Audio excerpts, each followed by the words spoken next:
Nazareno, sinasamba ka namin, pinipintuho ka namin, aral mo ang aming buhay at kaligtasan.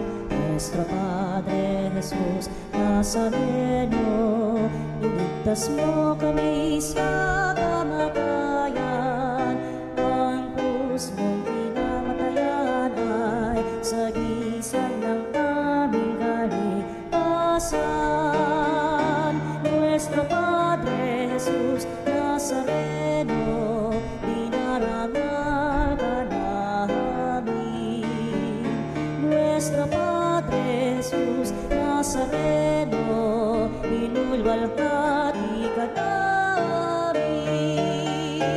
Nuestro Padre Jesus Nazareno, inarangal ka namin. Nuestro Padre Jesus Nazareno, inulwalhati ka namin.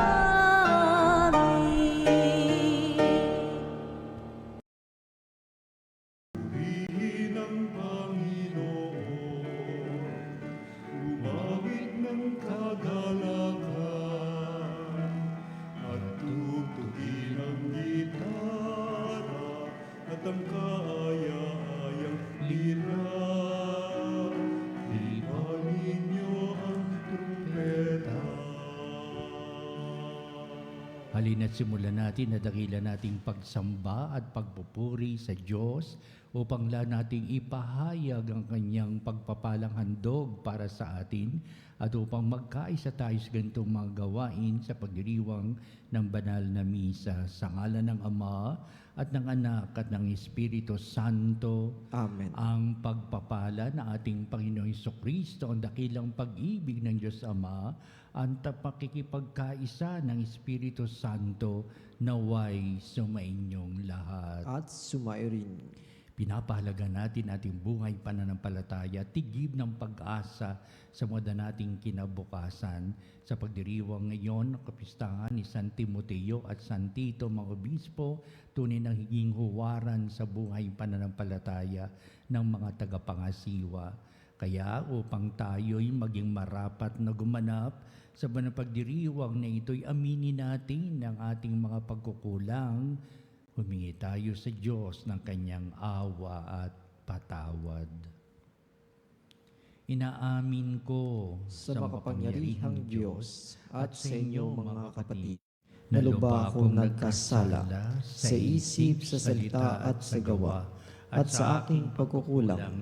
Kaya isinasamo ko sa mahal na Birheng Maria, sa lahat ng mga anghel at mga banal, at sa inyong mga kapatid na ako'y ipanalangin sa Panginoong ating Diyos.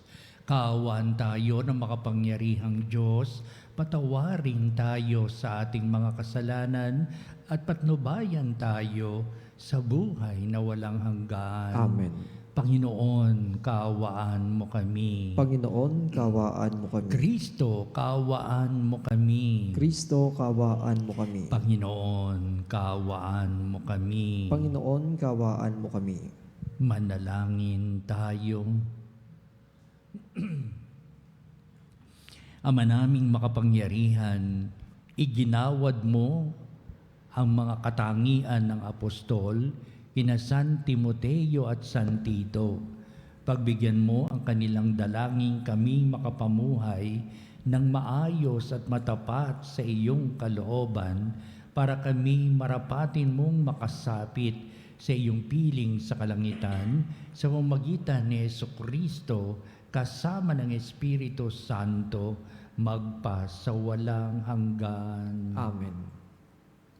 Pagbasa mula sa ikalawang aklat ni Samuel. Noong mga araw na iyon, nagkaisa ang lahat ng angkan ng Israel na pumunta sa Hebron upang magipagkita kay David. Sinabi nila, "Kami laman ng iyong laman at dugo ng iyong dugo. Nang si Saul ay hari namin, nanguna ka sa mga kawal ng Israel sa pakipagdigma. Ipinangako sa iyo ng Panginoon na gagawin kanyang hari upang mamuno sa kanyang bayan. Lahat ng matatanda ng Israel ay nagpunta sa mga Hebron at dooy nakipagkasundo sa kanya sa harapan ng Panginoon. Pinahiran nila ng langis si David at ikinilalang hari sa Israel. Nooy 30 taon na si David at naghari siyang 40 taon. Sa Hebron, 7 taon at kalahati siyang namahala sa Huda.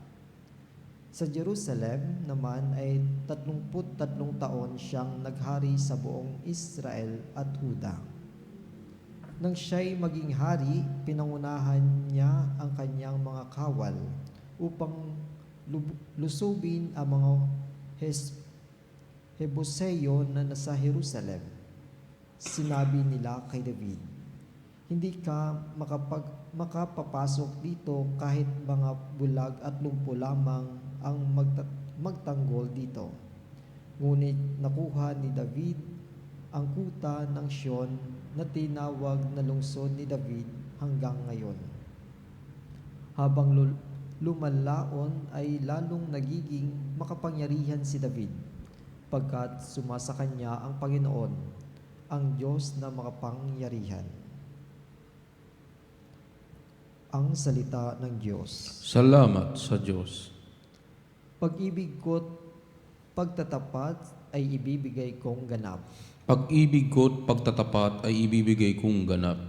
Ika'y nagsalita noon pa manguna sa mga lingkod mo at ipinakita. Iyong pangitain at ito ang badya. Aking pinutungan ang isang dakila, ang aking pinili sa gitna ng madla. Pag-ibig ko't pagtatapat ay ibibigay kong ganap. Ang piniling lingkod na ito'y si David, aking pinahiran na banal na langis, kaya't palagi ko siyang aakbayan, at siya'y lalakas sa aking patnubay. Pag-ibig ko't pagtatapat ay ibibigay kong ganap. Ang pagtatapat ko't pag-ibig na wagas ay iuukol ko't aking igagawad, at magtatagumpay siya't oras-oras. Mga kahari ay kanyang masasakop, dagat na malawak at malaking ilog. Pag-ibig ko't pagtatapat ay ibibigay kong ganap.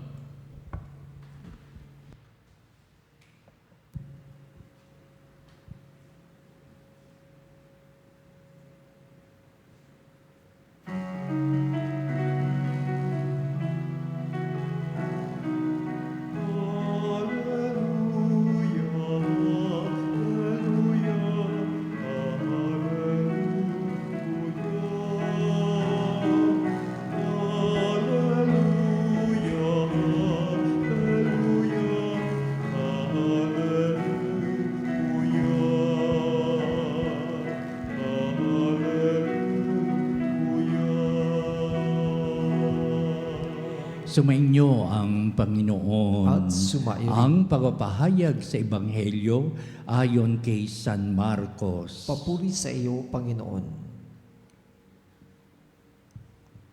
Noong panong yon, sinabi ng mga eskribang dumating mula sa Jerusalem, inalihan siya ni Beelzebul, ang prinsipe ng mga demonyo.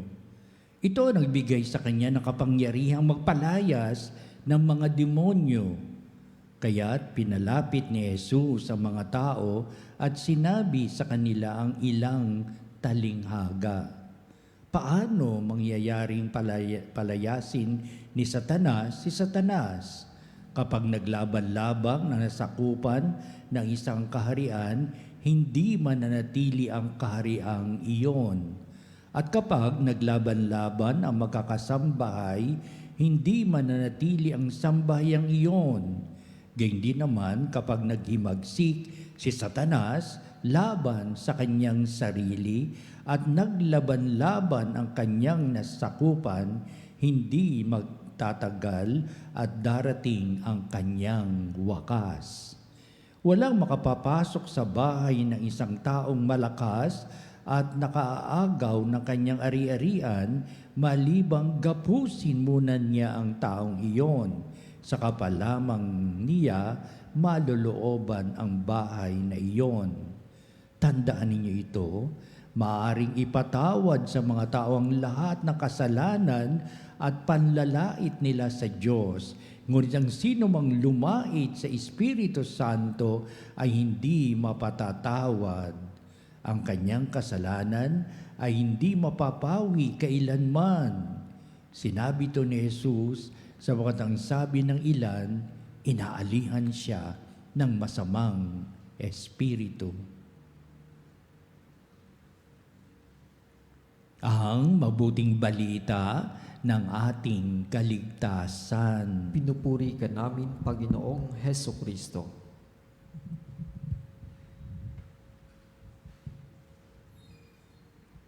Ang bahagi ito nating mabuting balita ay pagpapahayag na si Heso Kristo ay unti-unting nakikilala ng mga tao sapagkat dinudumog siya ng mga tao kung saan siya pumunta. Nakikinig sa kanya may sinasabi at ilang mga doon naman ayaw tanggapin si Jesus, nilalait si Jesus at maraming sinasabi laban sa kanya. Ibig sabihin, ay papahayag sa mabuting balita ang mga bagay na ito para sabihing lahat ay nagiging saksi, ngunit may ilan na ayaw tumanggap kay Heso Kristo. Sa marami lang sinasabi, Keso si Kristo ay inaalihan ng masamang espiritu. Keso si Kristo ay wala sa matinong isipan, naloloko na si Kristo. At marami pang mga pahayag at paliwanag, sila ay mga lumalaban sa ating Panginoong Heso Kristo. Ni ayaw nilang makinig sa mga pahayag, sa mga pangaral, at ayaw nilang tanggapin si Heso Kristo sa kanilang puso't kalooban. Tulad ng binabanggit sa ating mabuting balita, ang mga eskriba, ang mga pariseyo, sila ang mga sumasalunga sa ating Heso Kristo at ilan din sa mga taong bayan na talagang ayaw nilang tanggapin ng lubusan ang ating Panginoong Heso Kristo. Kaya itong ating mabuting balita ay nakasalalay doon sa mga taong ayaw siyang tanggapin at ito ang kanyang pinapahayag. Uy, si Kristo, inaalihan ng masamang espiritu yan. Kaya pinahayag ni Kristo ang ganitong mga bagay na bilang patalinghaga upang ang mga tao ay mapagtanto sa kanilang kahinaan ng kaisipan at sa kawalan nilang sa pagpapahayag sa kadakilaan ng Diyos, salat sa karunungan ng Diyos at wala sa magandang hubog ng kanilang pagkatao sa pagtarap-harapan minsan ang kanilang pagtuligsa sa taong ito, ang ating Panginoong Heso Kristo. Kaya dumating mula sa Jerusalem ang mga eskriba at nasabi nila, oy, si Jesus, ikaw si Jesus, inaalihan ka ni Beelzebul, prinsipe ng mga demonyo. Kaya maraming mga pinapahayag laban sa ating Panginoong Kristo. Kaya nagbigay siya ng isang magandang halimbawa. Paano mangyayari na si Satanas ay lalaban sa kanyang kapwa Satanas, hindi mananatili ang kanilang kaharian. Upang sabihin, hindi mananatili ang kanilang kademonyoan sapagkat naglalaban-laban sila. Ano ang lakas nito? Sa kabila pala nito ng talinghaga ng ating Panginoong Kristo, isa sa mga pinapayo niya sa mga alagad niya, ang kanyang mga pangaral ay gaganapin ng mga alagad sa pagtutulungan, sa pagkakaisa ng damdamin at isipan at iwasan na sila'y magkakanya-kanya upang sila'y tumiwalag sa kanilang pagiging mga apostol sapagkat hindi sila nagkakaisa parang sa isang laro, walang teamwork, bakit ganon. Kaya ibig sabihin, nabubuwag at mawala ng saysay ang kanilang pagiging alagad ng layunin ni Kristo ay upang sila'y pag-ugnayin, pagkaisahin at pagtibayin ang kanilang pasasamahan bilang mga alagad. Upang kung tuwi-tuwiran sinasabi ni Kristo, ihahanda ko kayo sa mga darating pang maseselang bahagi ng inyong buhay na may pagsalunga, may walang pagtanggap at sa mga naninirang puri. Ano ang tatawag? Ano ang gagawin ninyo sa ganitong mga pagkakataon? Kaya ang taong nananampalataya ay nananalig sa Diyos upang manggagaling sa Diyos ang kalakasan ng kanyang buhay at hindi agad siya matutumba ng ano pamang paglalait ng tao, pagwawalang bahala sa kanilang buhay at maraming sasabihin laban sa Kanya na kahit sa pananampalataya, lumalaban sila upang puksain ang mga taong ito na hindi nakalinya sa kanilang kagustuhan. Kaya haharapin ng mga lagad sa pagdating ng panahon ang ganitong mga bagay, pero alam kong inihanda na sila ni Kristo upang palakasin ang kanilang samahan at ugnayan sa isa't isa sa pamamagitan ng salita at gawa ng ating Panginoon Kristo. Yan ang kailangan natin. Yan ang pagpapahalaga sa buhay pananampalataya. Yan ang nagkakaisang puso, diwa at kalooban sa pagtatangi sa Diyos sa mahalagang harapin nating paksa at masalimuot na pangyayari sa ating buhay. Ikalawa, ipinapahayag na ating Panginoon Kristo, manalig kayo sa Diyos. Ito'y palagi sinasabi, manalig kayo sa Diyos, manalig din kayo sa akin. Maraming beses nasabi ng ating Panginoon Kristo ang mga bagay na ito. Kaya't inilalarawan niya ano ang buhay na mangyayari kapag nagkawatak-watak ang sambayanan. Naglalaban-laban sila. Walang patutunguhan. Mawawasak ang kanilang sambayanan, ang kanilang pakikisama sa isa't isa, ang kanilang pagtutulungan, mawawalang saysay ang kanilang pagiging sambayanan. O para sa sabi, mawawalang bisa ang kanilang pamilya sapagkat naglalaban-laban sila, salunga sila sa isa't isa. Walang pagtitiwala sa isa't isa ang ibig sabihin ng ating Panginoon Kristo. Ito magdudulot ng kapahamakan, kawalan ng pag-asa, kawalan ng kinabukasan, sapagkat ang mga taong ito'y nagiging kanya-kanya ang kanilang buhay na walang pagtutungan sapagkat wala silang pagtitiwala ni mismo sa kanilang sarili. Wala silang pagtitiwala sa kanilang kapwa. Ikatatlo, pinapahayag na ating mabuting balita ang saysay ng buhay kung saan tayo patutungo.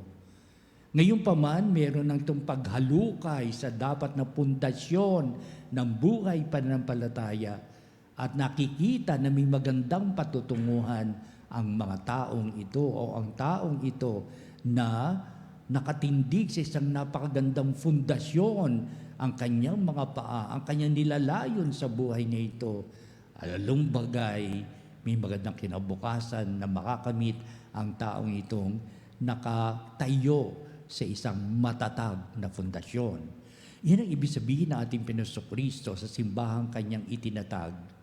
Ito ang ibig sabihin ng talagang anumang mangyayari sa pagsalungan ng mapakaraming tao at malalakas na tao at makapangyarihan, hindi matitinag iyon tulad ng isang bahay na nakatayo sa buhanginan at ang mga bahay na nakatayo sa mga bato upang sabihin, sa batong kinatutunduan ng bahay na ito, hindi basta-basta lamang magigiba, kundi ang bahay na nakatayo sa buhanginan ay mawawasak at mawawala na lamang at sukat. Ibig na ating Panginoon Kristo sa kanyang mga alagad ay matatag sa kanilang pundasyon, sa kanilang pagtanggap ng turo at aral ng ating Panginoon Kristo. Yan ang bibigay din sa atin hanggang sa kasalukuyan bilang bahagi sa simbahang itinatag ni Kristo. May katatagan ba ang ating buhay pananampalataya na anumang unos o anumang hirap at pasakit, may katatagan itong pananampalataya, hindi basta-basta lamang mabubuwag sapagkat kalakip ang diwa ng pananampalataya. Whatever that comes, anuman ang mangyari, ibig sabihin matatag ang aking pananampalataya, matatag ang kinatatayon ko sa malaking pundasyon sapagkat ito'y hinubog sa panahon ng aral at gawa ng ating Panginoong Hesukristo. Nawa itong pagdiriwan ng banal na misa ito magbigay sa atin ng kalakasan sa pananampalataya. Nawa'y mabigay sa atin ng katatagan kung tayo'y sumasalunga sa maraming hirap at pasakit at maging sakit. Ito'y bibigay sa atin ng kapaluluan, na kawalan ng pag-asa. Ngunit kapag tayo nakatayo sa isang malaking pundasyon na si Kristo pa rin ang pinananaligan, inaasahan, dinarasalan, Hindi tayo mawala sa buhay na ito upang sabihin, nakatayo tayo sa isang matatag na tahanan ng Diyos. Matatag na pundasyon ng ating buhay pananampalataya at tayo tinutulungan ng Diyos upang tayo patuloy niyang pagpalain ngayon at magpa sa walang hanggan. Amen.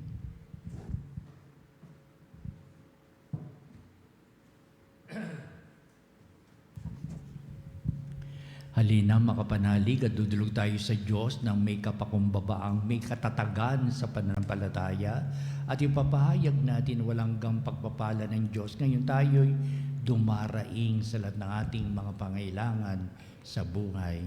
Ang ating pong itutugon sa bawat panalangin. Panginoon, dinggin mo ang aming panalangin. Panginoon, dinggin mo ang aming panalangin. Ang simbahan naway mapanibago at sumaksi ng may katapatan sa tamang pagpapahalaga sa buhay upang makatulong sa pagpapanumbalik sa mundong nasadlak sa kasamaan. Manalangin tayo sa Panginoon. Panginoon, dinggin mo ang aming panalangin. Ang mga nagdidigmaang mga bansa naway matutong mamuhay sa pakikiisa at pagtutulungan upang makapagdulot ng kapayapaan sa daigdig. Manalangin tayo sa Panginoon. Panginoon, dinggin mo ang aming panalangin. Ang lahat ng nananalig kay Kristo naway mapaglabanan nila ang pagkakahiwa-hiwalay at maging iisa sa Panginoon. Manalangin tayo sa Panginoon. Panginoon, dinggin mo ang aming panalangin. Ang mga may sakit, lalo na ang mga lumpo at mga kapansanan, naway tumanggap ng kasiyahan at kalinga sa mga nag-aalaga sa kanila. Manalangin tayo sa Panginoon. Panginoon, dinggin mo ang aming panalangin. Ang mga tapat na yumao naway mailigtas sa kasamaan ng walang hanggang kamatayan. Manalangin tayo sa Panginoon. Panginoon, dinggin mo ang aming panalangin. Sa ilang sandali ng katahimikan, ipanalangin natin ang kagalingan at natatanging kahilingan ng ating mga Eucharistic Advocate. Manalangin tayo sa Panginoon. Panginoon, dinggin mo ang aming panalangin. Kaya aba, pakatulungan mo kami upang buhay pananampalataya ay maging matatag, upang nakatayo kami sa pundasyon ng aral at gawa ni Jesucristo at upang kami tumahal sa kadalisayan ng dakilang pag-ibig mo para sa amin. Kaya itong aming pagpapahayag ng mga pangailangan sa pagtugon ng aming mga dinadalangin, ngayon pinapahayag namin, O Ama, sa pamagitan ni Jesucristo, kasama ng Espiritu Santo, magpa sa walang hanggan. Amen. Ang himig mo, ang awit ko, lahat ng ito'y nagmula sa iyo. Pulilihan ko sa iyo, buong puso kong inaalay sa iyo. O Diyos, O Panginoon, lahat ay biyayang aming inampon, aming buhay at kakayahan. Ito'y para lamang sa iyong kalwalhatian.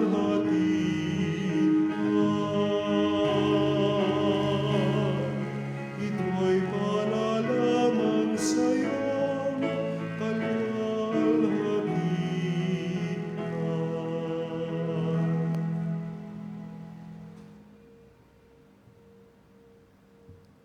Manalangin kayo mga kapatid, upang itong ating paghahain ay maging kalugod-lugod sa Diyos amang makapangyarihan. Tanggapin nawa ng Panginoon itong paghahain sa iyong mga kamay, sa kapurihan niya at karangalan sa ating kapakinabangan at sa buong sambayanan niyang banal. Ama naming lumikha, tunghayan mo ang mga alay na nasa dambana. Ngayon kami naghahain para kina San Timoteo at San Tito, na magunita sa kapagpapatawad ng aming mga kasalanan at sa katutupad ng aming pagsamba sa iyong pangalan sa pamamagitan ni Jesucristo kasama ng Espiritu Santo magpasawalang hanggan. Amen. Sumainyo ang Panginoon. At sumayo rin. Itaas sa Diyos ang inyong puso at diwa. Itinaas na namin sa Panginoon. Pasalamatan natin ang Panginoong ating Diyos. Marapat na siya ay pasalamatan. Ama naming makapangyarihan, tuning ang marapat na ikaw ay aming pasalamatan sa pamamagitan ni Jesucristo na aming Panginoon. Ngayon si San Timoteo at San Tito ay pinararangalan sa pamumuhay nilang totoong uliran at pagiging maasahan sa panunungkulan. Kaya't si Jesucristo na maasahan sa katapatan ay ihahayag sa pangasiwa sa sambayanan. Ang malasakit ng mga ulirang tagapangasiwa noon ay nagpapatuloy magpahanggang ngayon sa mga panalangin kanilang inuukol, kaisa ng sambayanang mong dito'y nagtitipon. Kaya kaisa ng mga anghel, nagsisiawit ng papuri sa iwalang humpay sa kalangitan, kami nagbubunyi sa iyong kadakilaan.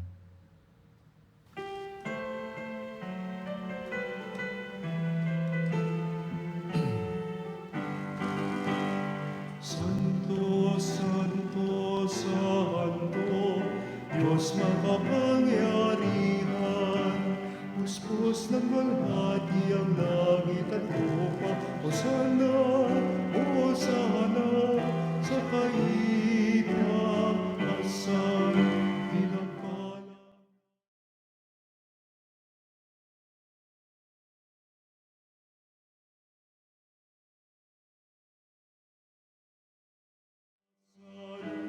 Hosana, Hosana, sa kaitaasan.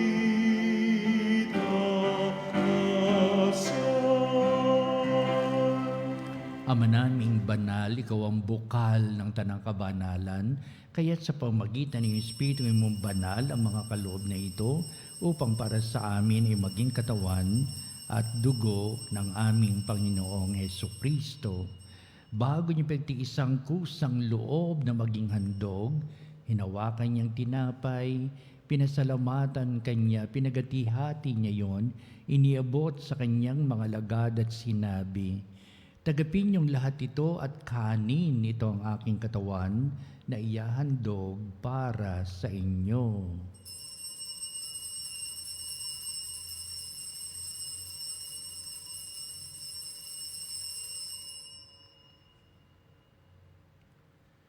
Gayun din naman, pagkatapos ng hapunan, hinawakan niyang kalis, muli kanyang pinasalamatan, inibot niya ang kalis sa kanyang mga alagad at sinabi, "Tagapin niyong lahat ito at inumin ito ang kalis ng aking dugo, ng bago't walang hanggang tipan, ang aking dugo ni bubuhos para sa inyo at para sa lahat, sa ikapagpapatawad ng mga kasalanan. Gawin ninyo ito sa pag-alaala sa akin."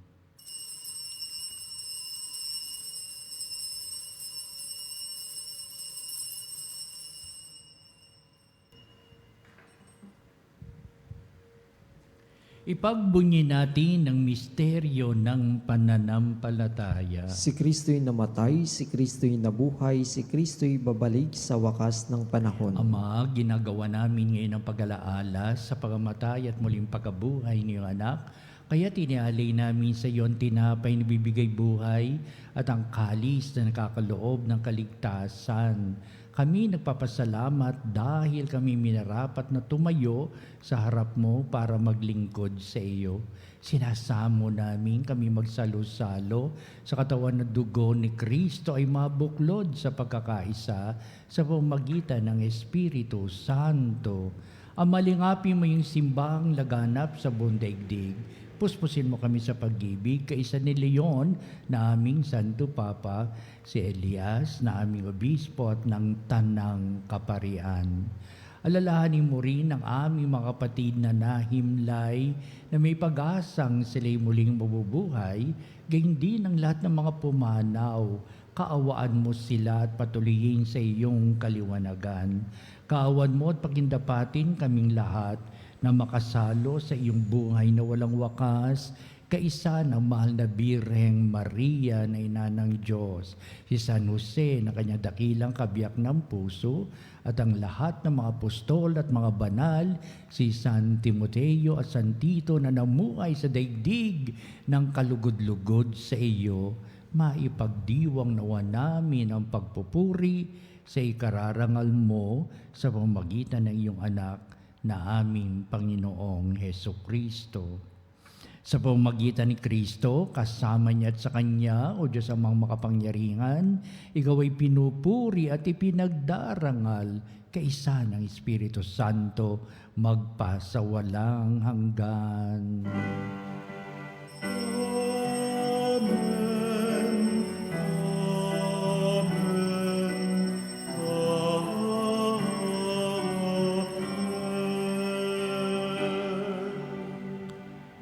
Pagkakaisa ng layunin upang lahat ay may kalakasang nagagaling salita at gawa ni Kristo, napakagandang pundasyon sa larangan ng pananampalataya.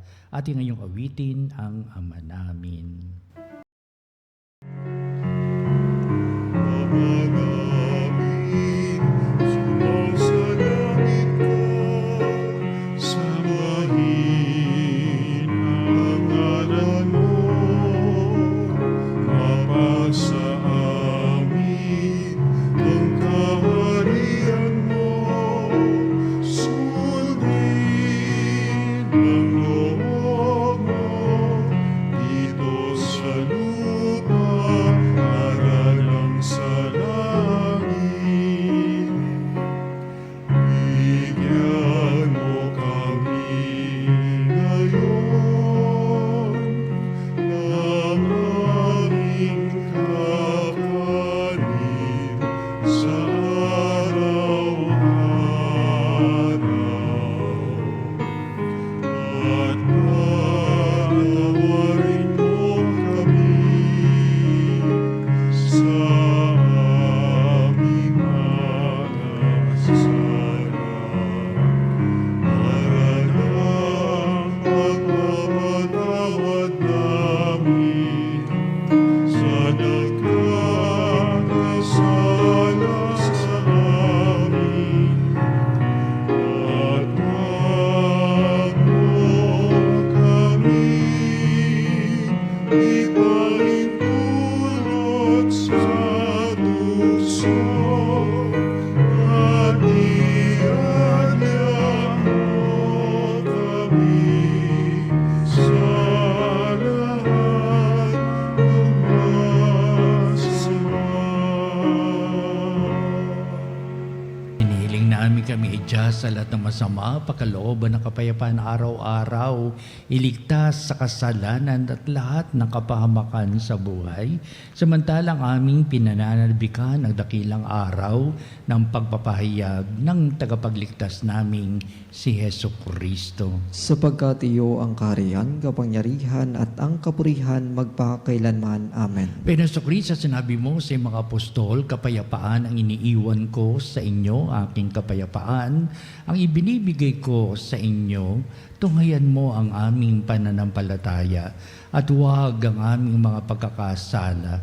Pagkalooban mo kami na kapayapaan at pagkakaisa ayon sa iyong kalooban, kasama ng Espiritu Santo magpasawalang hanggan. Amen. Ang kapayapaan ng Panginoon ay laging sumainyo. At sumairin. Magbatian tayo at magbigay ng kapayapaan sa isa't isa. Peace be with you. Peace be with you. Kordero ng Diyos na nag-aalis ng mga kasalanan ng sanlibutan, maawa ka sa amin. Kordero ng Diyos na nag-aalis ng mga kasalanan ng sanlibutan, maawa ka sa amin. Kordero ng Diyos na nag-aalis ng mga kasalanan ng sanlibutan, ipagkaloob mo sa amin ang kapayapaan.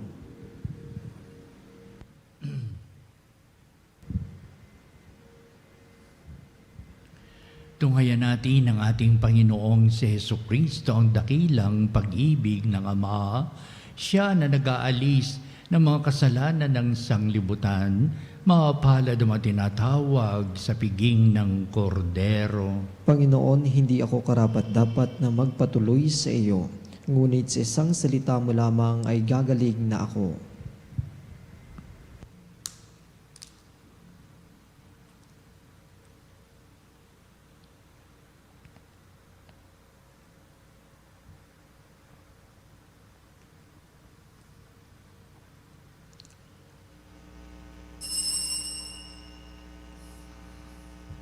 Mga kapanalig, ating dasalin ang komunyong espiritual. O Jesus, nananalig ako sa pananahan mo sa kabanal-banalang sakramento. Minamahal kita higit sa lahat at hangad ka ng aking kaluluwa. Hindi ko man matatanggap ngayon ang iyong katawan at dugo, inaasahan ko na patuloy kang mamumuhay sa aking puso. Naniniwala ako na narito ka at kaisa ka ng aking buong pagkatao. Huwag mong ipahintulot na mawalay ako sa iyo. Amen. Panalangin sa karangalan ng Nuestro Padre Jesus Nazareno. O Jesus Nazareno, katamis-tamisan naming manunubos, sa harap mo ngayon naririto kami't nangangayupapa at nagsisisi ng taos-puso sa aming pagiging walang turing sa iyo at paglimot sa di mabilang na mga biyaya mo, lalong-lalo na yaong mahalagang biyaya ng pagtutubos. Dinaramdam namin at pinagsisisihang labis, Panginoon ko, ang pagkakasala namin sa iyo. Ikinalulungkot namin ang pagiging dahilan ng pagpapasan mo ng krus na iyan sa gitna ng mga hirap at kapaitan, hanggang sa inihandog mo ang iyong buhay sa bundok ng Kalbaryo, sa pagkaibig mo lamang na matubos kami at ang sangkatauhan mula sa sala. Pakabanalin mo, O Panginoon, ang aming pagnanais at ipagtanggap mo sa amin ang iyong biyaya. Maging tagapamagitan nawa ang iyong ina, ang kalinis-linisang Birheng Maria.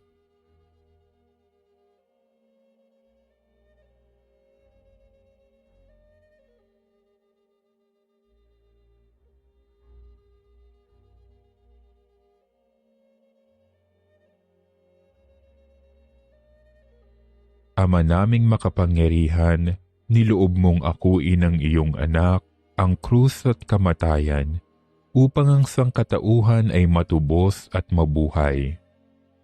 Ang pag-ako namin sa krus at kamatayan dito sa lupa, ayon sa diwa ng pagsunod sa iyong loob, na ginanap ng iyong anak, ay magpagindapat nawa naming kamtin ang lubos na katubusan at pagkabuhay sa iyong piling, sa pamamagitan ni Hesukristo, kasama ng Espiritu Santo, magpasawalang hanggan.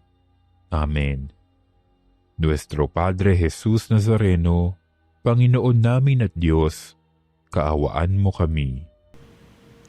Manalangin tayo.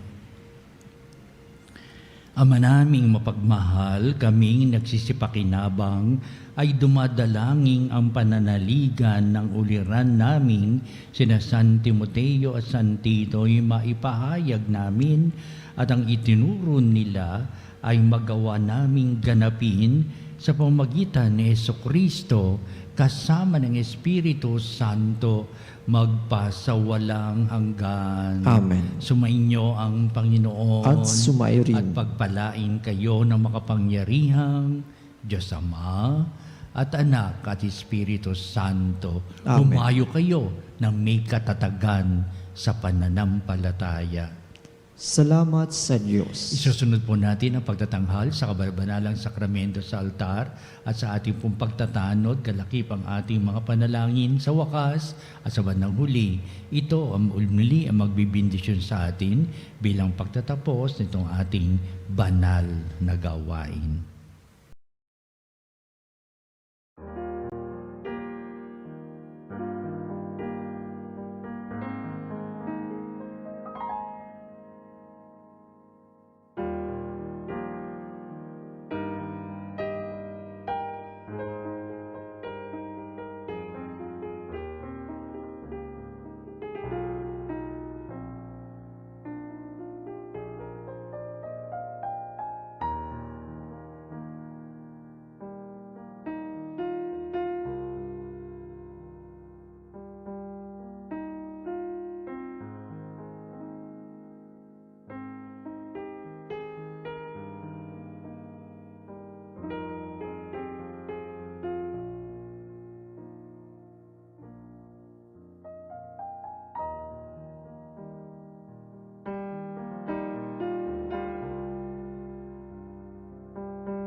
Mga kapanalig, bilang isang bayang tinawag ng Ama kay Hesukristo na pinagbuklod sa iisang katawan, tayong maniklohod at sumamba sa Panginoong Hesukristo sa kabanbanalang sakramento sa altar.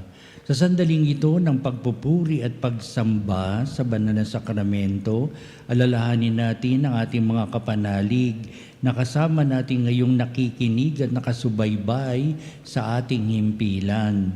Higit sa lahat, ang ating mga may sakit at mga nakaratay sa banig ng karamdaman, ang manasapagamutan at kanilang tahanan, at ang lahat na tanging sa Diyos lamang umaasa ng kagalingan. Gayon din, panalangin natin ang mga nanghihinaan sa kanilang pananampalataya, ang mga nakararanas ng matinding kalungkutan, takot at pangamba, ang mga nawawalan ng pag-asa at lakas ng kalooban. Purihin ang banal na Espiritu, ang Panginoong nagpapabanal na pumupuspos at nagbibigay kagalingan sa lahat. Pinupuri ka namin ngayon at kailanman. O Diyos, halina at kami tulungan. O Panginoon, magmadali ka sa iyong pagdamay. Papuri sa Ama at sa Anak at sa Espiritu Santo. Kapara ng una ngayon at magpas sa walang hanggan. Amen. Purihin ang makapangyarihang Ama na nagsugo sa kanyang bugtong na anak upang tayo'y maipagkasundo sa Kanya. Pinupuri ka namin ngayon at kailanman. Purihin ang Panginoong Hesukristo, ang Kordero ng Diyos, na nag-alay ng kanyang katawan at dugo bilang pagtubos sa sala ng tanan. Pinupuri ka namin ngayon at kailanman.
Diyos na walang hanggan, Ikaw ang aming Panginoon at butihing Ama, sa iyong pagpapala ipinagkaloob mo ang lakas sa aming kahinaan. Tunghayan mo po ng may kagandahang kalooban ng iyong mga lingkod na may sakit at karamdaman, ang mga nababalisa at nawawalan ng pag-asa, ang manatatakot at nalulumbay, at na may matitinding suliraning taglay at pinagdara ng hirap sa buhay, at ang mga nasa bingit ng kamatayan.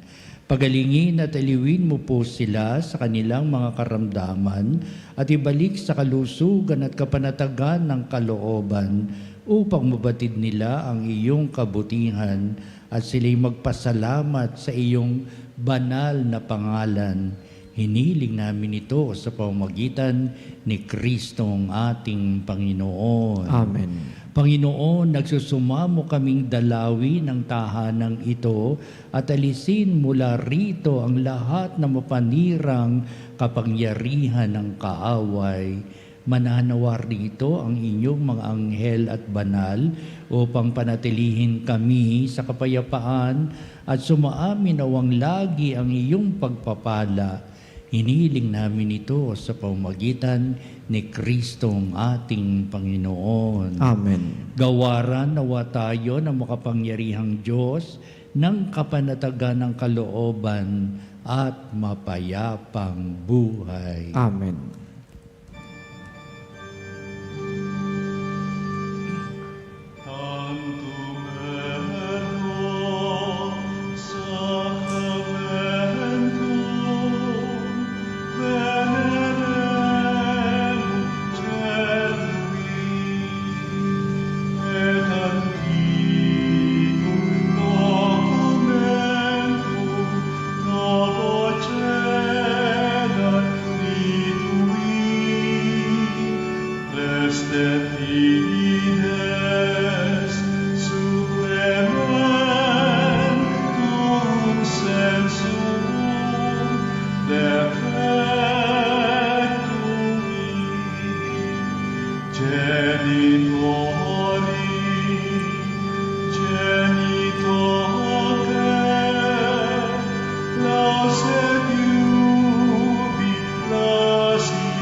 Panem de cielo, prestitisti ei.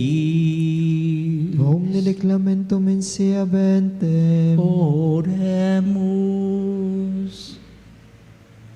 Deus, qui nobis sub sacramento mirabili, passiones tui memoriam reliquisti, tribue quesimus, iteros corporis et sanguinis, tui sacra mysteria venerari, ut redemptiones tui fructum in nobis iuditor sentiamus,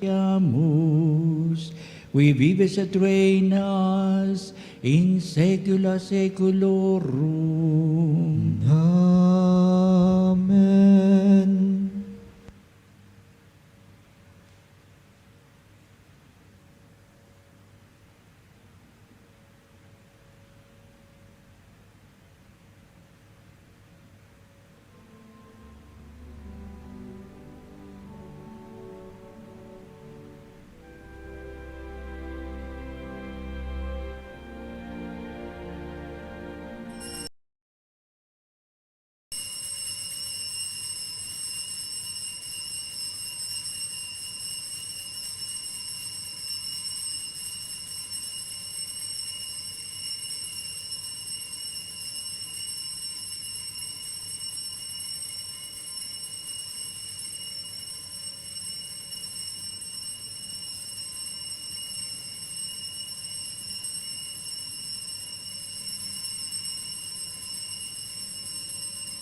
ang banal na pagpupuri.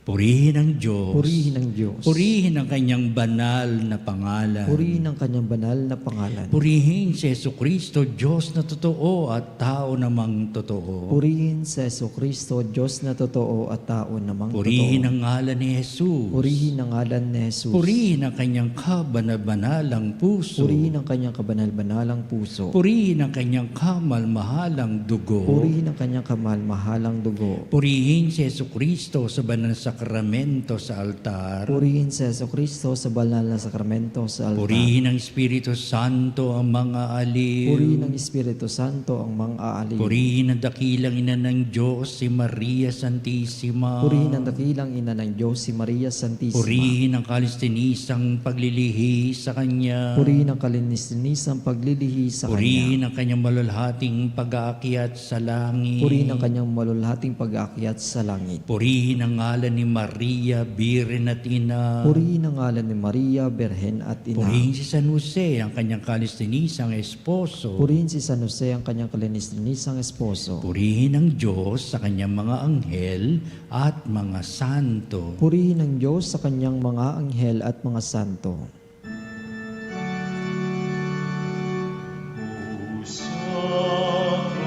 Sacramentos Domini, o sacramenti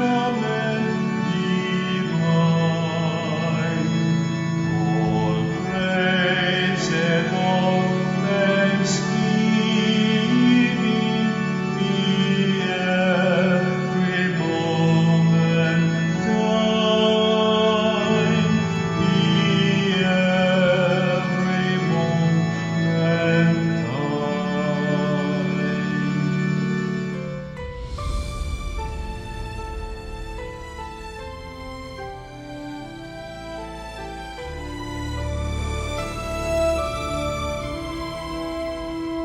Nuestro Padre Jesús Nazareno, sinasamba ka namin,